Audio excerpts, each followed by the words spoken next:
Hello guys, welcome back to my channel. कैसे हैं आप लोग। Today I took test number 7। आप डिस्प्ले पे देख सकते हैं आज का result. Online ranking 122, offline plus online मिला के 338 and my score for the today test is 64.67, जिनमें से करेक्ट 35, इनकरेक्ट 8, अनअटेम्प्ट 7। एक्यूरेसी मेरी 82% है, परसेंटाइल 87.82% है।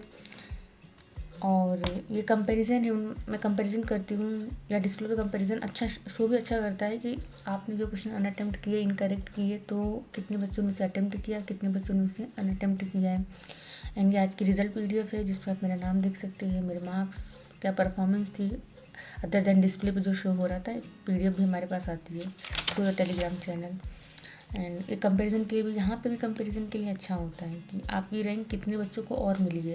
जो भी क्वेश्चन मेरे गलत थे, मैंने उसको अपनी मिस्टेक नोटबुक में ऐड किया, जो अनअटेम्प्ट किए तो उसको भी ऐड किया, और मैंने चाय पी और वापस पढ़ने बैठी हुई। एंड आप भी पढ़ते रहिए। And thanks for watching. Please like, share and subscribe and comment.